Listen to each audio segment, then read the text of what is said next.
Continuamos hoy, amigo oyente, nuestro estudio en el primer libro de la Biblia, el libro de Génesis. Nos encontramos hoy ante el capítulo 7 de este libro del Antiguo Testamento. Y concluimos nuestra lección del capítulo 6, notando la provisión que Dios había hecho para el alimento de todos aquellos que entrarían en el arca. En los versículos finales del capítulo 6, los versículos 21 y 22, leemos: «Y toma contigo de todo alimento que se come, y almacénalo, y servirá de sustento para ti y para ellos».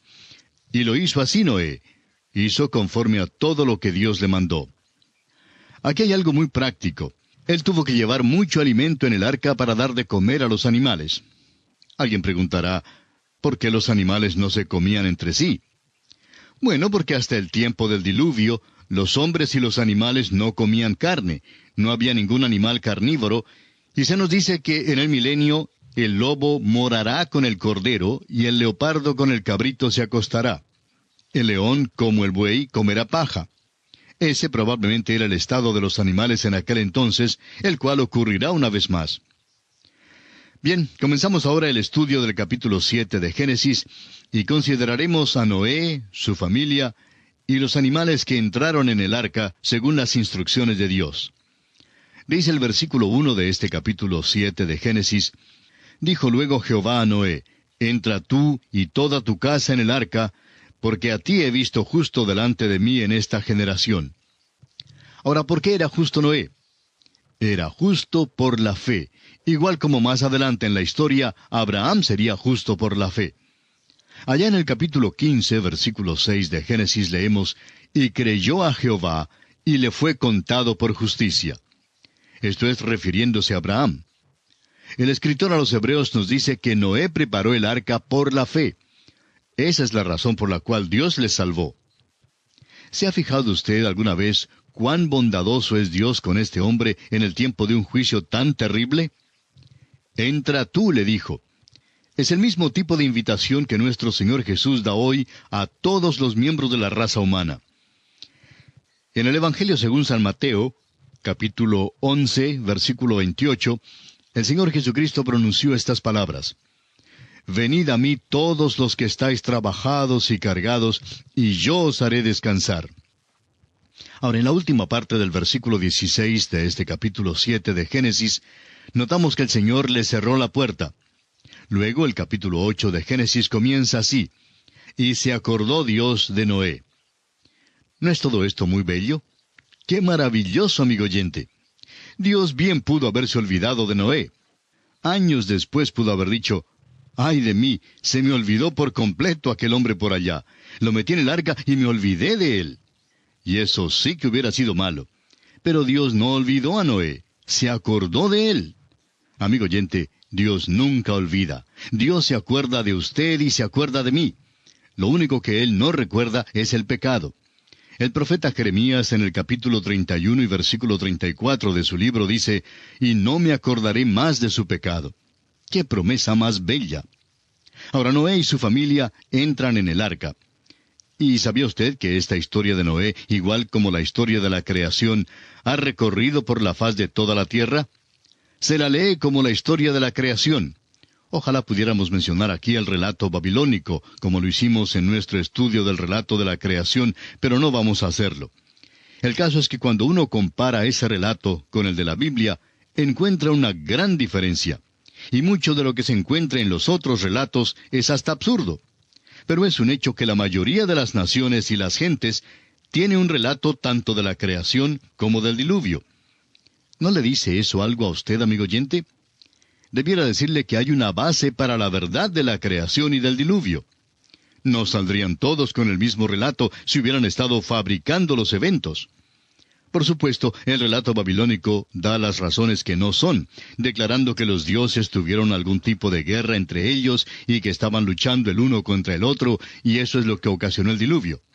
La Biblia dice que Dios lo envió como juicio sobre el hombre por haber pecado. Ahora, en el versículo 2 del capítulo 7 de Génesis leemos: «De todo animal limpio tomarás 7 parejas, macho y su hembra». Esto fue la base de un pleito hace años. El doctor Geraldo Rimmer ofreció $1,000 a cualquier persona que pudiera mostrar una contradicción en la Biblia. y este versículo fue usado en un tribunal de ley. Había algunos teólogos liberales que testificaron que este versículo contenía una contradicción. ¿Por qué diría que debe llevar 2 de una clase cuando aquí dice que llevó 7 de cada clase? Bueno, todo lo que le falta hacer es continuar la lectura, y podrá notarse que cuando Noé salió del arca, ofreció los animales limpios como sacrificios a Dios. ¿Dónde pudiera haber encontrado Noé los animales limpios si no hubiera llevado más de 2 animales con él? Fue solo de entre los animales limpios que llevó 7, y ahora ya sabemos cuál fue la razón. De los que no eran limpios, llevó 2, un macho y su hembra. De las aves limpias de los cielos, llevó 7. Ahora, en los versículos 2 y 3 de Génesis capítulo 7 leemos: «Mas de los animales que no son limpios, una pareja el macho y su hembra. También de las aves de los cielos, 7 parejas, macho y hembra, para conservar viva la especie sobre la faz de la tierra». Después del sacrificio de Noé, todavía había macho y hembra de todo animal y de toda ave para conservar viva la especie sobre la faz de la tierra. El versículo 4 dice: «Porque pasados aún 7 días, yo haré llover sobre la tierra 40 días y 40 noches, y raeré de sobre la faz de la tierra a todo ser viviente que hice». Ahora, durante 7 días, todo el mundo todavía podía haber llamado a la puerta del arca, y creemos francamente que bien pudieron haber conseguido su entrada. Dios los habría salvado.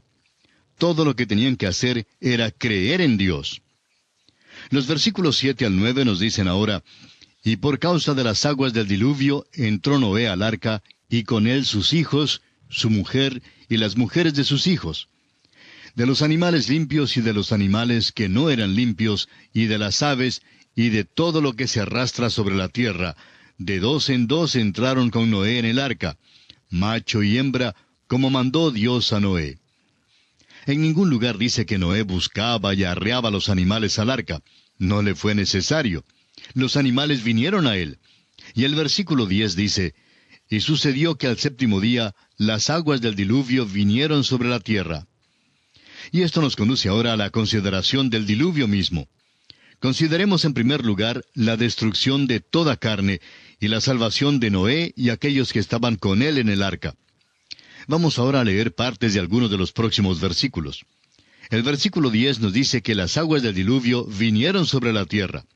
Ahora el versículo 11 dice: «El año 600 de la vida de Noé, en el mes 2, a los 17 días del mes, aquel día fueron rotas todas las fuentes del grande abismo, y las cataratas de los cielos fueron abiertas». Continuamos ahora con el versículo 12 de este capítulo 7 de Génesis. «Y hubo lluvia sobre la tierra 40 días y 40 noches». Pasando ahora al versículo 16 leemos: «Y los que vinieron, macho y hembra de toda carne, vinieron, como le había mandado Dios, y Jehová les cerró la puerta». Y la primera parte del versículo 17 dice: «Y fue el diluvio 40 días sobre la tierra». Y el versículo 24 dice: «Y prevalecieron las aguas sobre la tierra 150 días». Ahora hay una pregunta que surge en cuanto al diluvio, y es: ¿cuál es la evidencia histórica y científica del diluvio? No pensamos entrar en esta materia, pero sí quisiéramos recomendarle un libro que es sumamente bueno en relación con este tema. Se trata del libro El Diluvio de Génesis, escrito por Henry M. Morris y John C. Whitcomb. Ambos hombres están completamente calificados para escribir sobre este tema. El doctor John Whitcomb tiene un doctorado en teología y fue profesor del Antiguo Testamento en el Seminario Teológico de la Gracia en Estados Unidos. Y el doctor Henry Morris recibió su doctorado en filosofía de la Universidad de Minnesota y fue profesor de Ingeniería Hidráulica y jefe del Departamento de Ingeniería Civil del Instituto Politécnico de Virginia, Estados Unidos. El doctor Morris y el doctor Whitcomb se unieron y escribieron este libro sobre el diluvio de Génesis. En él muestran que el diluvio fue universal, que fue una gran catástrofe y que hay evidencia histórica que lo confirma. Asimismo, responden al argumento uniformitariano que sostiene que los procesos existentes, actuando de la misma manera que en el presente, son suficientes para dar cuenta de todos los cambios geológicos. Esta es una de las muchas teorías que han sido promovidas para descartar las evidencias geológicas del diluvio universal. Pero permítanos decirle, amigo oyente, que hay una abundancia de evidencia para el diluvio, y este libro responde a mucho de este asunto. Ahora hay libros que han salido de la imprenta, escritos por hombres que consideramos pseudointelectuales, o sea, intelectuales falsos y falsos teólogos también. Algunos de ellos dicen que el diluvio fue local, es decir, aseguran que se limitó al valle de los ríos Tigris y Éufrates, y que formó algo así como una grande piscina por allá, pero que eso fue todo. Amigo oyente, la Escritura expresa con toda claridad que el diluvio cubrió toda la tierra. El libro ya mencionado ciertamente verifica lo que dice la Biblia. La familia humana había poblado la tierra. Los hombres y los animales habían llegado ya a los demás continentes del mundo. Pero el hecho, según la Biblia, es que la familia humana comenzó de nuevo con Noé. Eso es lo que dice la palabra de Dios. Y amigo oyente, uno o acepta la Biblia o la rechaza. Concluir por hipótesis que los eventos pudieron haber sucedido de otra manera es en esencia rechazar lo que dice Dios. La Biblia expresa con claridad que hubo un diluvio universal. Los versículos 23 y 24 de este capítulo 7 de Génesis dicen: Así fue destruido todo ser que vivía sobre la faz de la tierra, desde el hombre hasta la bestia, los reptiles y las aves del cielo. Y fueron raídos de la tierra, y quedó solamente Noé y los que con él estaban en el arca. Y prevalecieron las aguas sobre la tierra 150 días.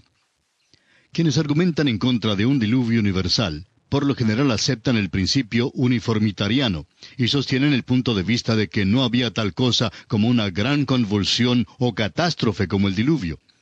Pero ¿sabe usted, amigo oyente, que el apóstol Pedro nos amonesta contra los que piensan de ese modo? Dice el apóstol Pedro en su segunda carta, capítulo 3, versículos 3 al 6, lo siguiente: Sabiendo primero esto, que en los postreros días vendrán burladores, andando según sus propias concupiscencias, y diciendo: ¿Dónde está la promesa de su advenimiento?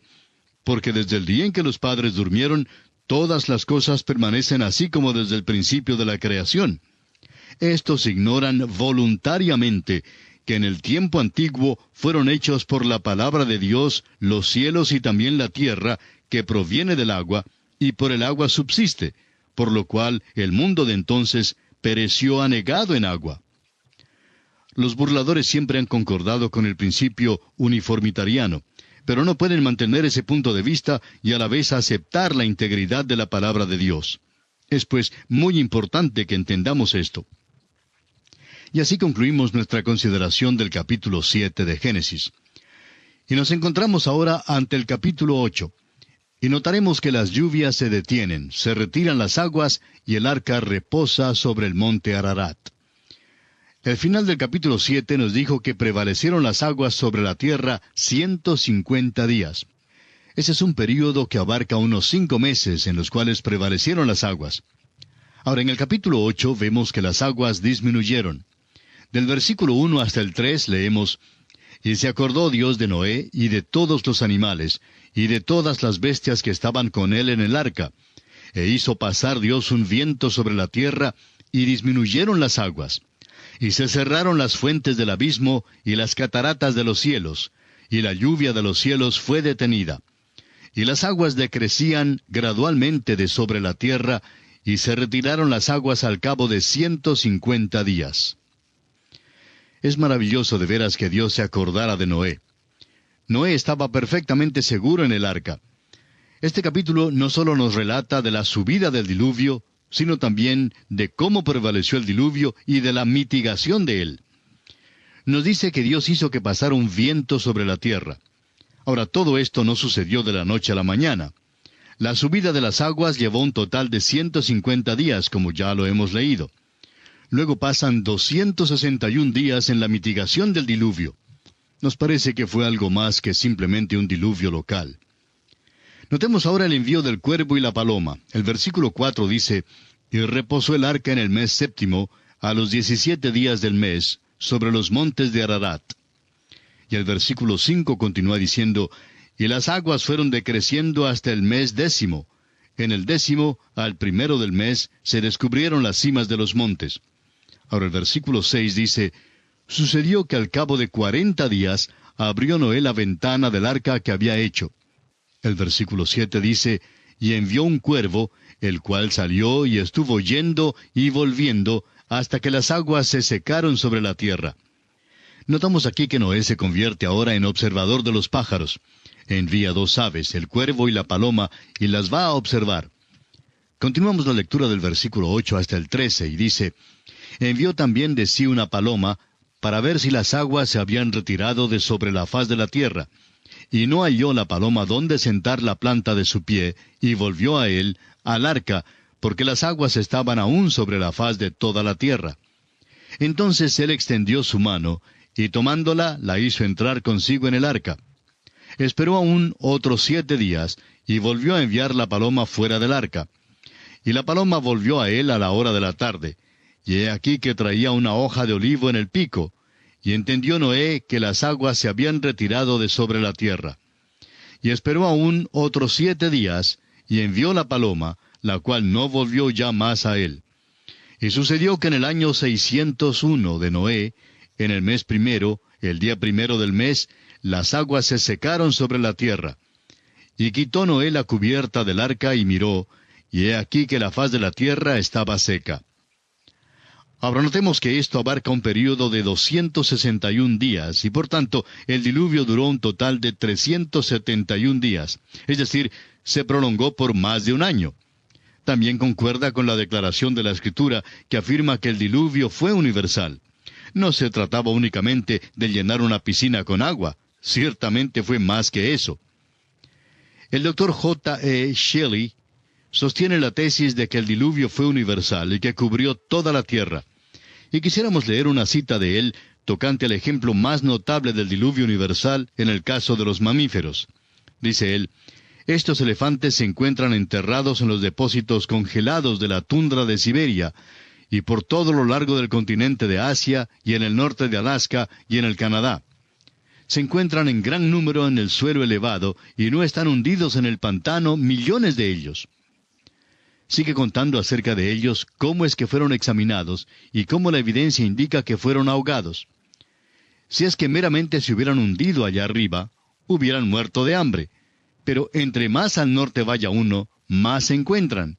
El suelo de las islas del Mar Blanco, dentro del círculo ártico, se compone mayormente de sus huesos, juntos con los del tigre del tipo dentado de sable, del alce gigante, del oso de caverna, del buey almizcleño, de troncos de árboles y de los que han echado raíces en la tierra.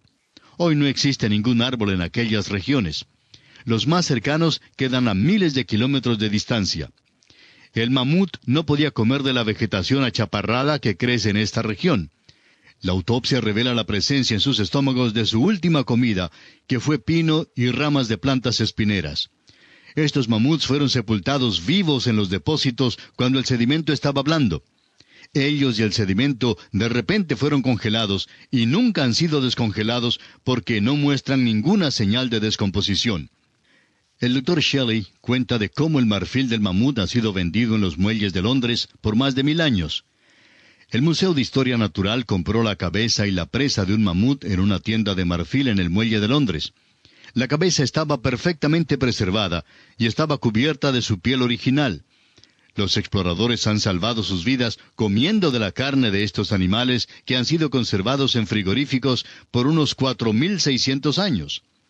Amigo oyente, si se desea tener evidencia del diluvio y de un diluvio universal, hay abundante evidencia si estamos dispuestos a aceptarla. Quisiéramos ahora señalar una gran verdad espiritual que tenemos aquí en este relato del cuervo y la paloma. Pero en primer lugar, mencionaremos que la paloma volvió y trajo un poquito de follaje, una hoja de olivo en el pico. No entendemos por qué la hoja de olivo siempre ha sido el símbolo de la paz, pero así es. Cuando volvió la paloma, después de haberse ido, sirvió de señal de que el juicio había ya pasado y que se podía regresar a la tierra.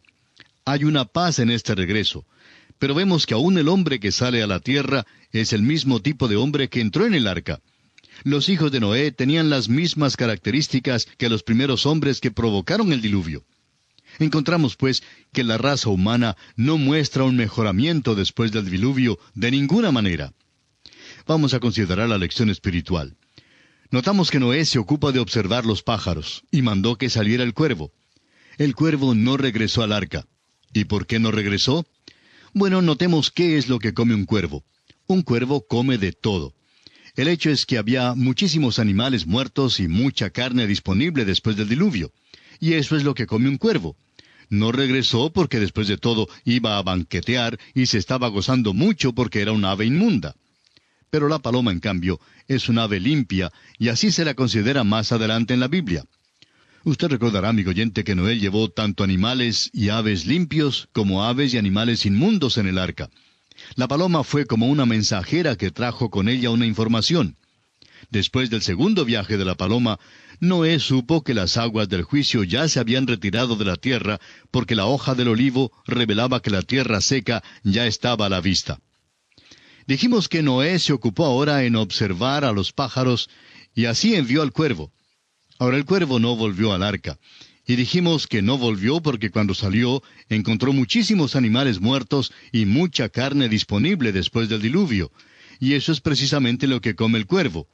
No regresó porque después de todo tenía delante de sí un gran banquete y se dispuso a disfrutar de él. Y lo hizo así porque el cuervo era un ave inmunda.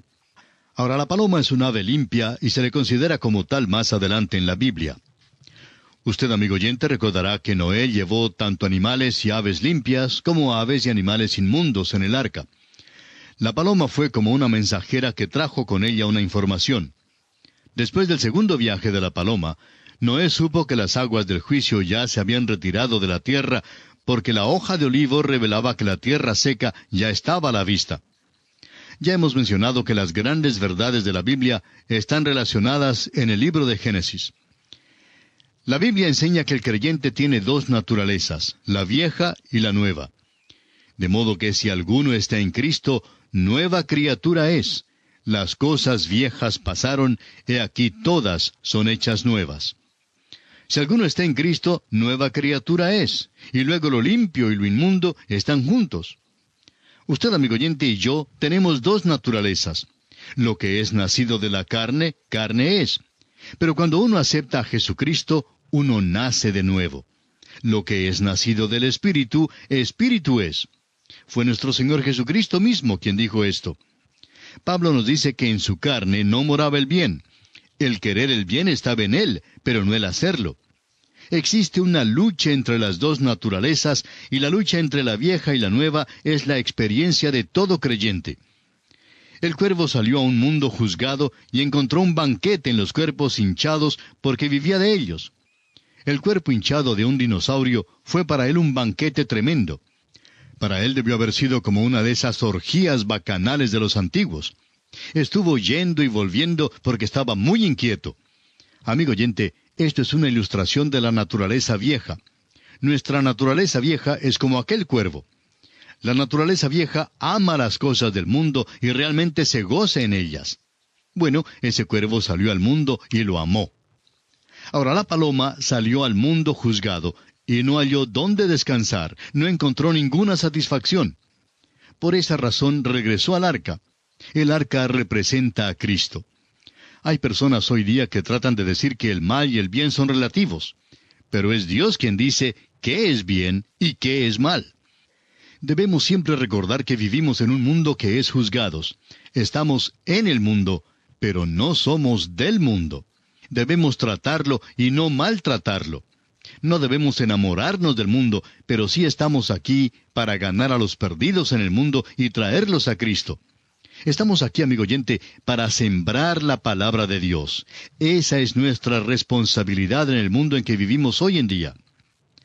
Hace algún tiempo alguien dijo que una denominación había nombrado a un hombre como obispo de la luna. Ahora, ¿para qué sirve eso? Estamos seguros de que Dios y sus ángeles están cuidando de las estrellas y los demás planetas. El Señor cuida del universo.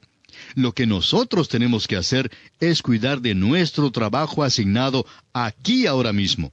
Debemos esparcir la palabra de Dios aquí en esta tierra.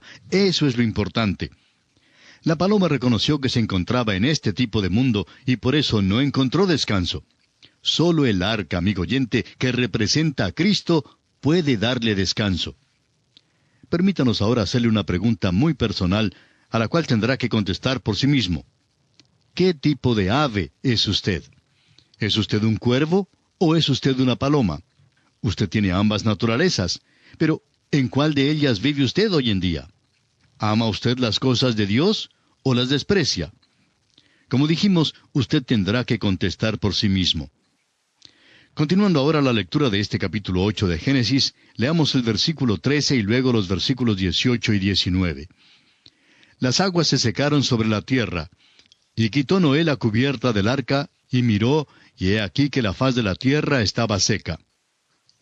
Pasando ahora a los versículos 18 y 19 leemos, Entonces salió Noé y sus hijos, su mujer y las mujeres de sus hijos con él, todos los animales y todo reptil y toda ave, todo lo que se mueve sobre la tierra según sus especies, salieron del arca. Vamos a considerar algunas cosas nuevas al proseguir nuestro estudio aquí. Dios va a hacer un pacto muy importante con Noé.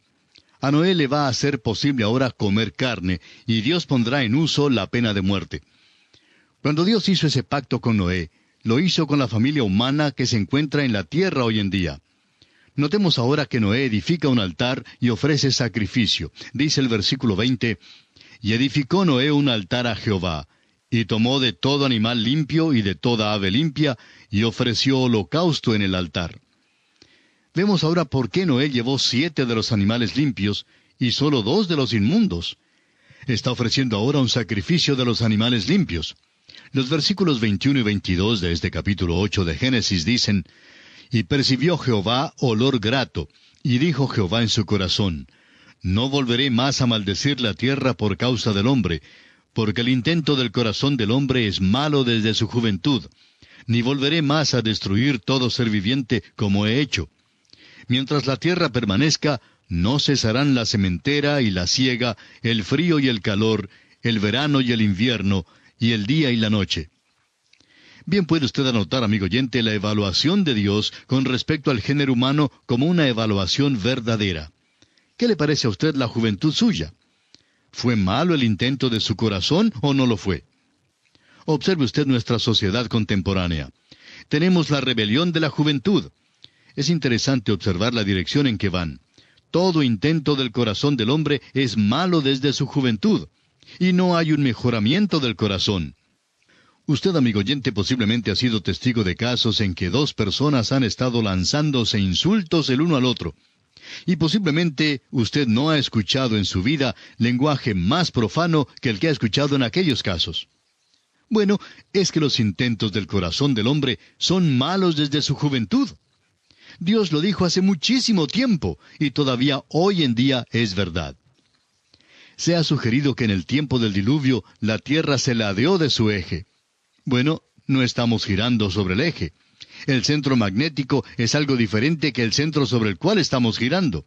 Algo ha pasado. Es la creencia de muchos que esta es la razón por la cual Dios dice que habrá la sementera y la siega, el frío y el calor, el verano y el invierno. Nos da las estaciones y las tenemos porque la tierra gira así.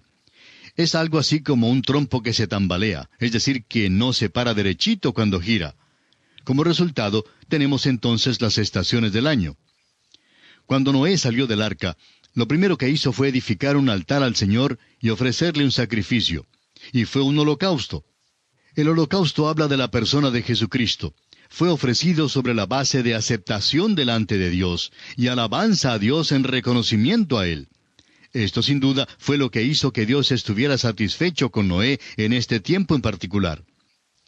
El hombre, amigo oyente, debe aprender 3 cosas del diluvio, y son, primero, la rebelión. La rebelión contra Dios se realizó, fue manifestada abiertamente y fue la causa del juicio del diluvio. En segundo lugar, la revelación. Dios dio su revelación a los hombres. Noé predicó a los hombres por 120 años. El testimonio de Noé no les tocó el corazón. Rechazaron la revelación que Dios había dado. Y en tercer lugar, el arrepentimiento. Rehusaron por completo arrepentirse. No hubo ningún regreso a Dios por ningún lado. Rechazaron el refugio que Dios les había ofrecido, que Dios había provisto para ellos. Ahora este hombre Noé sale del arca. Se queda en una posición muy singular. Se constituye en cabeza de la nueva raza humana. Es la misma posición que tuvo Adán. Muchas personas dicen, todos somos emparentados. todos procedemos de Adán. Bueno, amigo oyente, somos parientes de alguien más próximo que él. Somos todos emparentados con Noé. En un sentido, Noé es el padre de todos nosotros hoy en día. Bueno, amigo oyente, hemos pasado así por el diluvio. Y concluimos así el estudio del capítulo 8 del libro de Génesis. Llegamos ahora a un nuevo principio, y es en realidad un principio revolucionario. La dispensación de la conciencia humana ha pasado, y Dios está poniendo al hombre bajo la dispensación del gobierno. El hombre ya debe gobernarse, y veremos algo de esto en este nuevo pacto. Entramos pues así al estudio del capítulo 9 de Génesis. El primer versículo de este capítulo dice: «Bendijo Dios a Noé y a sus hijos, y les dijo, fructificad y multiplicaos, y llenad la tierra». De nuevo encontramos esta palabra, llenad. Y tiene significación aquí porque sabemos que hubo una civilización antes del diluvio. Pero a Adán también le dijo Dios que llenara la tierra. Por tanto, debió haber existido algunas criaturas antes de Adán. No sabemos cómo llamarlas, pero fueron criaturas vivientes de la creación de Dios. Y hay mucha especulación en cuanto a ellas. Ahora, lo primero que Dios manda a Noé es, fructificad y multiplicaos, y llenad la tierra. En otras palabras, deberá hacer la propagación de la raza humana. Vivimos hoy en un tiempo cuando hay peligro de un exceso de población. Nos hace falta recordar que Dios dio este mandamiento bajo circunstancias especiales. Volvamos a Noé para decir de nuevo que él quedó en una posición singular. Él y su familia eran los únicos en la tierra. Imagínese usted, amigo oyente, que está viajando por la mañana por la autopista con dirección a su trabajo y tiene carros por delante, carros por detrás, carros por todos los lados, y que todos están pitando sus bocinas porque se encuentran atascados y no pueden moverse. Al fin se quita el obstáculo que había enfrente y todos continúan su tráfico. Bueno, suponga usted que después de este incidente transcurra un año y una buena mañana sale usted de nuevo a la autopista, pero nota que no hay nadie en la autopista, no hay ningún carro corriendo, usted es el único chofer. No hay necesidad de semáforo porque no hay nadie manejando en las calles. Bueno, eso sería una experiencia extraordinaria, ¿verdad? Pues esta fue exactamente la experiencia de Noé. El versículo 2 de este capítulo 9 dice: «El temor y el miedo de vosotros estarán sobre todo animal de la tierra, y sobre toda ave de los cielos, en todo lo que se mueva sobre la tierra, y en todos los peces del mar. En vuestra mano son entregados». La segunda parte del pacto tiene que ver con la protección del hombre y su autoridad sobre los animales. Entendemos que antes de esto hubo una relación diferente. Antes, todos los animales eran mansos, y los hombres no comían carne porque no les gustaba comer los animales mansos. Vimos que los animales vinieron a Noé, y por lo visto no hubo problema de ninguna clase. Los hombres y los animales eran muy amigos los unos de los otros. Pero ahora los animales tienen miedo del hombre. Sin embargo, el hombre es responsable por el mundo animal. La manera en que el hombre ha tratado al mundo animal es una historia brutal. Los hombres han tratado de exterminar a muchos de los animales. Los hombres hubieran dado muerte a todas las ballenas por las islas hawaianas para ganarse la plata. Antes, el búfalo podía encontrarse en grupos grandes en el oeste de los Estados Unidos, pero los hombres los mataron. Hoy en día es necesario tener permiso para poder cazar, de manera que se pueda proteger a los animales y a las aves. Y es apropiado que los tengamos. Los animales de África se están exterminando. El hombre es una criatura brutal. Debemos proteger a los animales para que los hombres no les hagan daño alguno. En el versículo 3 de Génesis 9 leemos: «Todo lo que se mueve y vive os será para mantenimiento, así como las legumbres y plantas verdes os lo he dado todo». Se encuentra aquí la tercera cosa. Antes Dios había dado al hombre la tierra verde, las plantas, para comer. Ahora le dice a Noé que puede comer de la vida animal. Hay quienes son aficionados a las dietas, y a veces este tipo de cosa llega a convertirse en parte de la religión de la persona.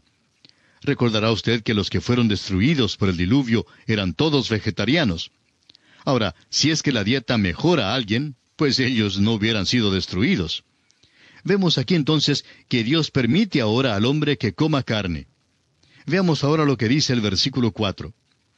«Pero carne con su vida, que es su sangre, no comeréis. Debían desangrar la carne. Eso habla de vida, e indicaría que el animal debía estar muerto. También indica que el animal debía ser muerto en una manera misericordiosa, en lugar de prolongar su sufrimiento. Hay quienes, cuando están de cacería, les gusta tirar a las aves, como a la codorniz, por ejemplo, y a veces ellas se llevan una herida y simplemente se arrastran y no pueden encontrarse por ninguna parte. Eso es muy cruel. Dios dice que cuando vayamos a comer los animales, debemos asegurarnos de no comerlos con vida. Debemos matar al animal de una manera misericordiosa y debemos desangrarlo. Ahora el versículo 5 dice, porque ciertamente demandaré la sangre de vuestras vidas, de mano de todo animal la demandaré, y de mano del hombre, y de mano del varón su hermano demandaré la vida del hombre. Este versículo no tiene tanta significación para nosotros hoy en las áreas densamente pobladas de nuestras ciudades, pero puede más bien aplicarse para las áreas rurales, donde todavía los animales salvajes representan un verdadero peligro. Por tanto, el hombre tiene que tener cuidado con este tipo de animales. Leamos ahora el versículo 6. El que derramare sangre de hombre, por el hombre su sangre será derramada, porque a imagen de Dios es hecho el hombre. Aquí Dios presenta el principio para el gobierno y la protección del hombre. Cede al gobierno el derecho de la pena de muerte.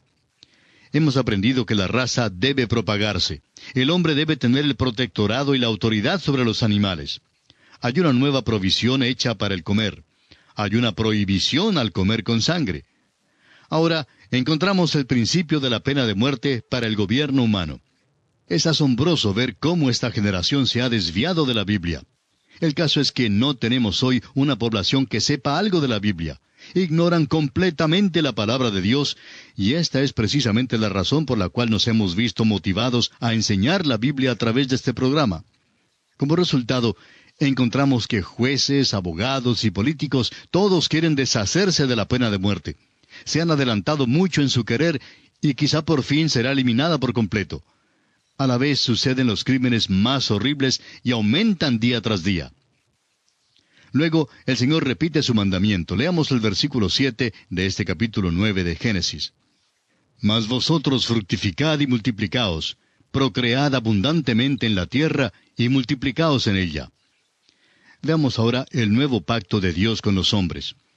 Los versículos 8 al 10 de este capítulo 9 de Génesis dicen, Y habló Dios a Noé y a sus hijos con él, diciendo, He aquí que yo establezco mi pacto con vosotros y con vuestros descendientes después de vosotros, y con todo ser viviente que está con vosotros, aves, animales, y toda bestia de la tierra que está con vosotros, desde todos los que salieron del arca hasta todo animal de la tierra.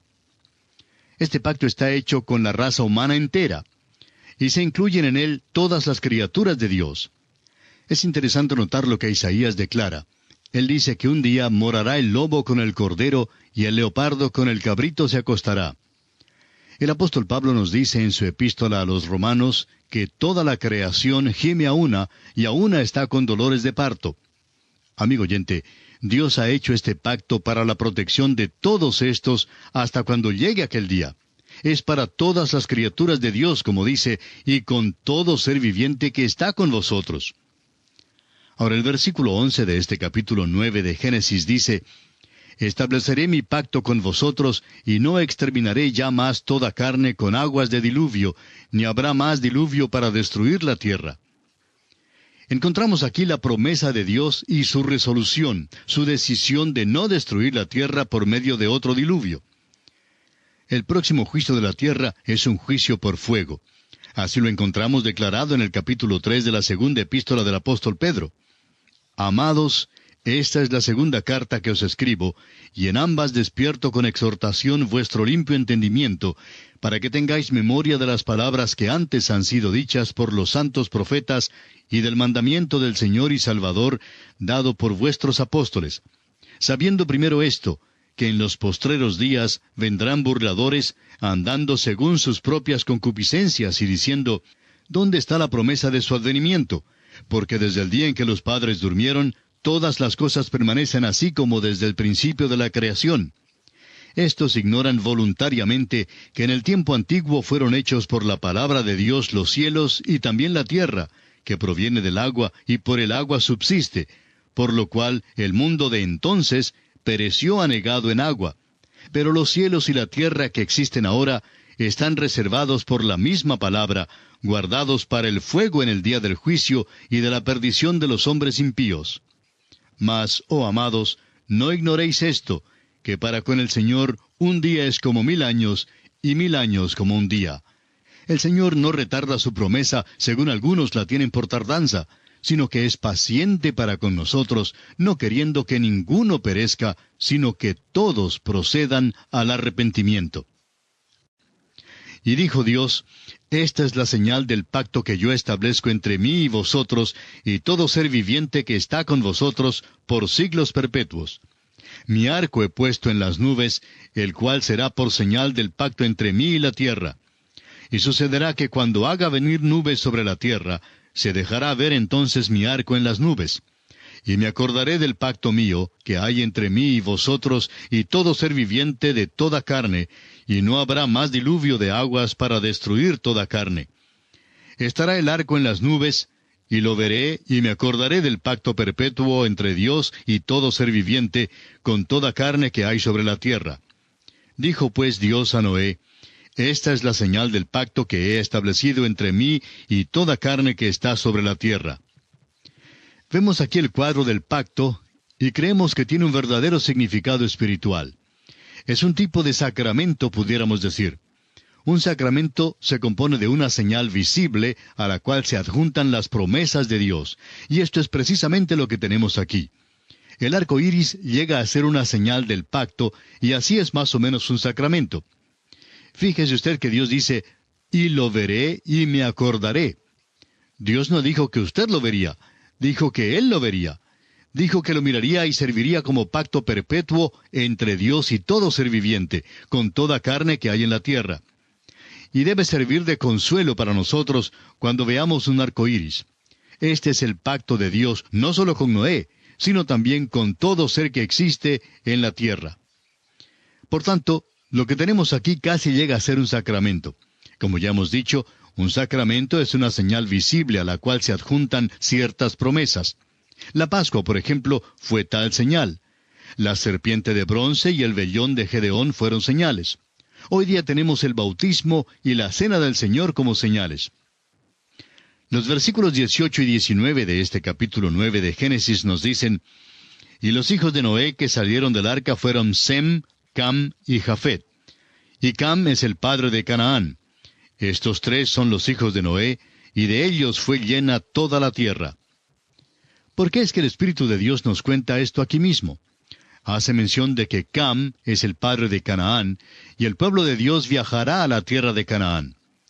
Los versículos 20 al 23 de este capítulo 9 dicen, Después comenzó Noé a labrar la tierra, y plantó una viña, y bebió del vino, y se embriagó, y estaba descubierto en medio de su tienda. Y Cam, padre de Canaán, vio la desnudez de su padre, y lo dijo a sus 2 hermanos que estaban afuera. Entonces Sem y Jafet tomaron la ropa y la pusieron sobre sus propios hombros, y andando hacia atrás cubrieron la desnudez de su padre, teniendo vueltos sus rostros, y así no vieron la desnudez de su padre. Lo que encontramos aquí, amigo oyente, es el pecado de Noé. El hecho es que Noé se embriagó, y esto es pecado. No se le puede disculpar aunque muchos intentan hacerlo. Alguien dirá que Noé estaba ignorante del efecto del vino, ya que nadie se había embriagado antes. Pero usted se fijará que antes del diluvio, la embriaguez no era mencionada como uno de los pecados. Hay también quienes sostienen la teoría de la cúpula en cuanto al diluvio. Hay muchas cosas de las cuales no hemos tenido tiempo a hablar. La teoría de la cúpula es la que dice que hubo una capa de hielo alrededor de la tierra por la cual se infiltraba el sol. Se cree que es posible que las uvas no se fermentaran antes del diluvio y que fue algo nuevo en la experiencia de este hombre Noé. Bueno, todo lo que podemos decir es que este es un mundo nuevo y un nuevo principio, pero que todavía existe el viejo pecado y este incidente nos lo revela. Ahora la gran pregunta es, ¿por qué nos cuenta Dios este incidente? ¿Cuál es su motivo? Nos lo dice porque la conducta de los 3 hijos condujo a la maldición y la bendición de estos hijos. Los versículos 24 al 27 dicen, Y despertó Noé de su embriaguez, y supo lo que le había hecho su hijo más joven, y dijo, Maldito sea Canaán, siervo de siervos será a sus hermanos. Dijo más, Bendito por Jehová mi Dios sea Sem, y sea Canaán su siervo. Engrandezca Dios a Jafet, y habite en las tiendas de Sem, y sea Canaán su siervo. Fíjese usted que a Canaán le cae la maldición, y no a Cam. Es importante notar esto. También quisiéramos dar respuesta a la pregunta que siempre se hace, ¿cae la maldición de Cam sobre la raza negra? La respuesta es que no, no es verdad. Eso es absolutamente absurdo y la Escritura no lo enseña. La coloración de la piel, el pigmento que está en la epidermis de la familia humana, está allí por razón de la luz del sol afuera, y no por el pecado que está por dentro. Los hijos de Sem van a Canaán, y esa es la razón por la cual se menciona la maldición aquí. Canaán será un siervo de sus hermanos. Y debemos recordar que las primeras dos grandes civilizaciones, de los egipcios y de los babilonios, fueron civilizaciones camitas. Las dos fueron camitas. Ahora, si el hombre hubiera sido quien escribió este libro, y nos hubiera contado del pecado de Noé, habría hecho una de estas dos cosas. O lo habría encubierto, y habría hecho de Noé un héroe, o lo habría contado de una manera mucho más sórdida que lo que encontramos escrito. El hecho es que se relata por el Espíritu de Dios con un motivo. Se relata para dejarnos saber que Dios estaba animando al pueblo de Israel que entrara en la tierra de Canaán. Ellos sabían que se había pronunciado una maldición sobre Canaán y que había un juicio sobre ellos. Esto se descubre al leer lo demás de la Escritura, y especialmente el Antiguo Testamento y la historia secular. La mayor parte de los hijos de Canaán han desaparecido. Luego, estas cosas están escritas para nuestro conocimiento según la Escritura. Sirven para dejarnos saber algo de la debilidad de la carne. El espíritu a la verdad está dispuesto, pero la carne es débil. El Señor Jesús dijo que lo que es nacido de la carne, carne es. Y el apóstol Pablo expresó con toda claridad, escribiendo a los Gálatas en el capítulo 2 y versículo 16, dice, Por cuanto por las obras de la ley nadie será justificado. Por tanto, tenemos aquí la historia de un hombre que cayó, y es la historia de la debilidad de la carne. Hemos mencionado cómo hay los que tratan de disculpar este pecado de Noé. Francamente vemos que el hecho es que Noé se embriagó. Ahora es muy posible que usted como cristiano no se embriague. Pero amigo oyente, es posible que usted y yo vivamos en la carne a tal punto que lleguemos a degradarnos como lo hizo Noé. Creemos tener una mala concepción de la vida en este universo en el cual vivimos. Por ejemplo, los hombres han gastado billones de dólares para ir a la luna. Y después de todo, parece que no es un lugar tan bueno para vivir. Pero gastamos relativamente poco en cómo vivir en esta tierra. Pero amigo oyente, esto es lo que le importa a Dios, es decir, prepararnos para vivir en esta tierra. No nos equivoquemos como otros en la consideración de este incidente. Es menester que entendamos que Noé no perdió su salvación. Fue una cosa terrible la que hizo y no se le puede disculpar de ninguna manera. Fue la debilidad de la carne, pero todavía continuó salvo. Además, notamos el hecho de que la maldición no cayó sobre Cam, sino sobre su hijo Canaán. No sabemos hasta qué punto estaba Canaán metido en este incidente, pero sabemos que su nombre se menciona por algún motivo, aunque no se nos revela la razón. Esto no tiene nada que ver con la maldición del color que se ha puesto sobre alguna parte de la raza humana. Es una verdadera tragedia que haya quienes digan que esto significa una maldición sobre la raza negra. No es justo de ningún modo para la raza negra y ciertamente no es justo para con Dios. Dios nunca dijo eso. Y esto nos trae al final de nuestro estudio del capítulo 9 del libro de Génesis. Y nos hallamos ahora ante los umbrales del capítulo 10. Este es un capítulo de genealogías, trata de las familias y da el origen de las naciones del mundo. Este capítulo tiene mucha más importancia que la que se indica por la atención que le prestamos hoy. Sentimos mucho que no podemos darle más atención, pero debemos economizar el tiempo en algunas partes. Hablando francamente, este es un capítulo que tiene interés únicamente para las pocas personas que se interesan en la etnología, la antropología y la historia del hombre sobre la tierra.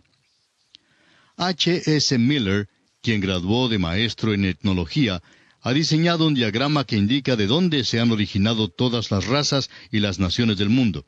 Podemos encontrar allí de dónde procedimos cada uno de nosotros. Una cosa es muy clara. Los hijos de Jafet Nunca formaron parte de la tribu perdida de Israel. Hay una división triple en la familia humana hoy en día. Son 3 divisiones mayores en la etnología. Se revelan en estos 3 hijos de Noé, Cam, Sem y Jafet.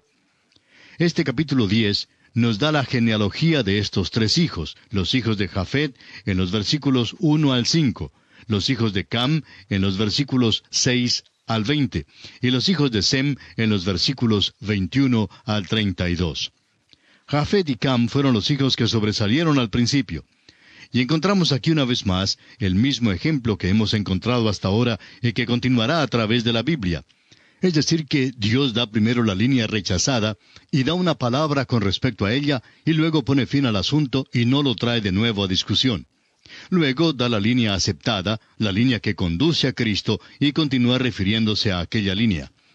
Los versículos 1 y 2 de Génesis 10 dicen, «Estas son las generaciones de los hijos de Noé, Sem, Cam y Jafet, a quienes nacieron hijos después del diluvio. Los hijos de Jafet, Gomer, Magog, Madai, Javán, Tubal, Mesec y Tiras».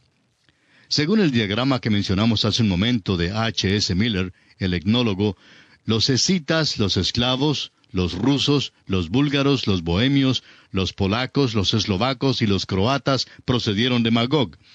Las razas indias e iranias, los medos, los persas, los afganos y los kurdos, todos procedieron de Madai.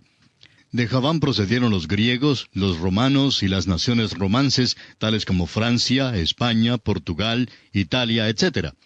Procediendo de Tiras están los tracios, los teutones, los germanos, y luego de aquellos proceden los germanos orientales y los europeos, los germanos del norte o los escandinavos, los germanos del oeste, de quienes proceden los alto germanos y los bajo germanos, y luego los anglos y los sajones, la raza anglosajona y los ingleses. Bueno, no podemos discutir el diagrama total, pero es un estudio interesante. Podemos ver que la mayoría de nosotros acá en las Américas descendemos de estas líneas. Veamos ahora los hijos de Cam. El versículo 6 de Génesis 10 dice, los hijos de Cam, Cus, Misraim, Fut y Canaán. Esto nos hace ver que había otros hijos de Cam, pero que la maldición de Noé recayó sobre Canaán. No sabemos por qué no cayó también sobre los otros. De Cus descendieron los etíopes, de Canaán procedieron los fenicios, los hititas, los amorreos, los jebuseos y los gergeseos. De Misraim descendieron los egipcios y los libios. Todas estas razas son camitas.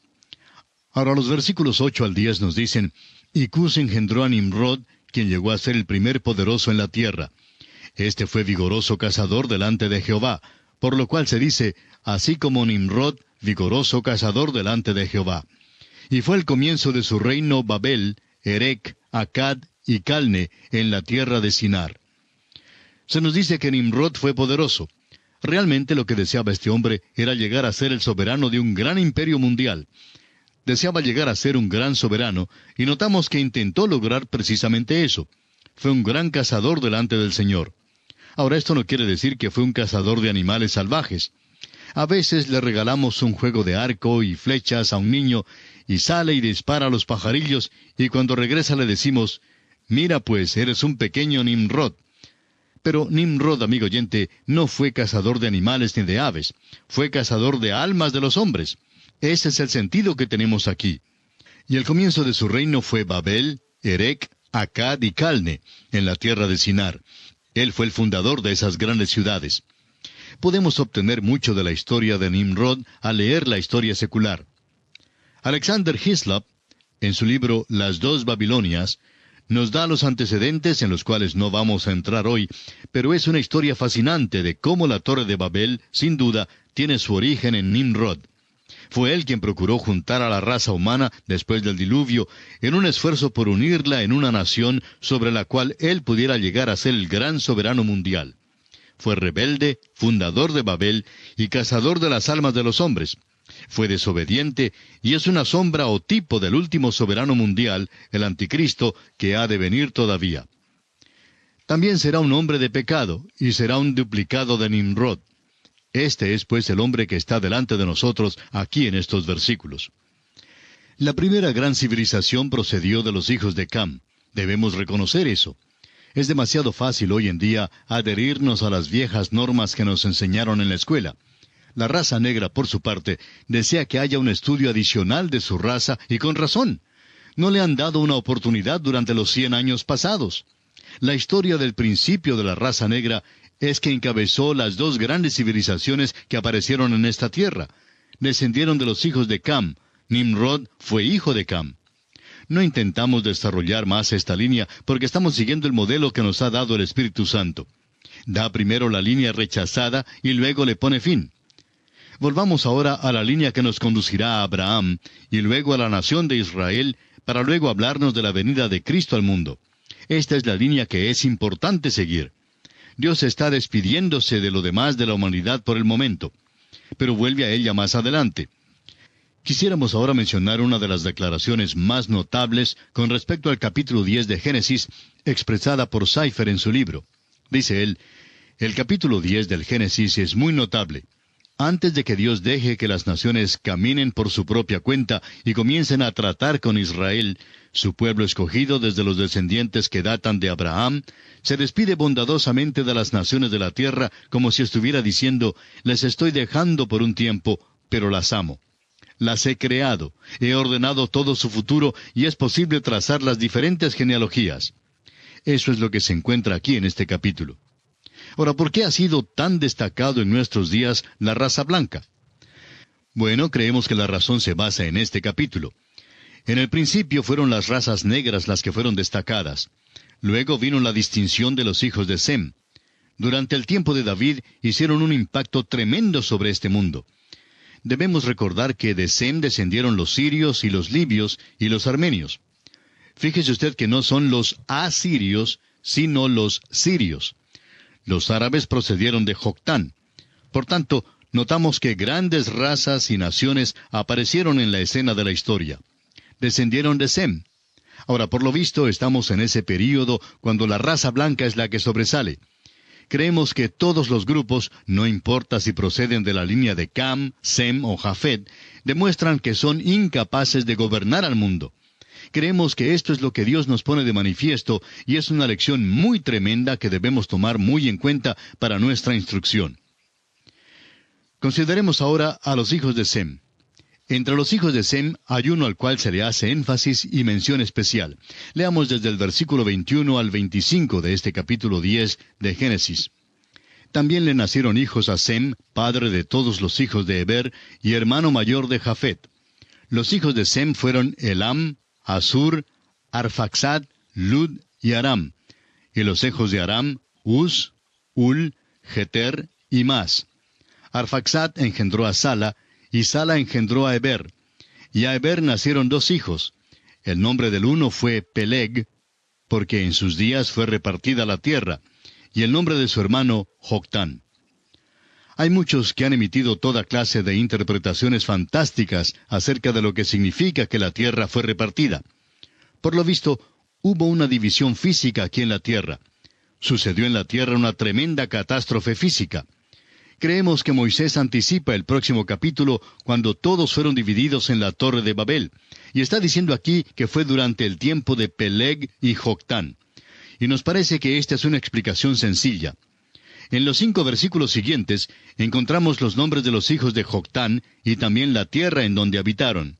Dice, y Joctán engendró a Almodad, Selef, a Sarmavet, Gera, Adoram, Usal, Dicla, Obal, Abimael, Seba, Ofir, Avila y Jobab. Todos estos fueron hijos de Joctán, y la tierra en que habitaron fue desde Mesa en dirección de Sefar hasta la región montañosa del oriente. Los 2 últimos versículos resumen que todos estos fueron los hijos de Sem, y dicen los versículos 31 y 32, estos fueron los hijos de Sem por sus familias, por sus lenguas, en sus tierras, en sus naciones.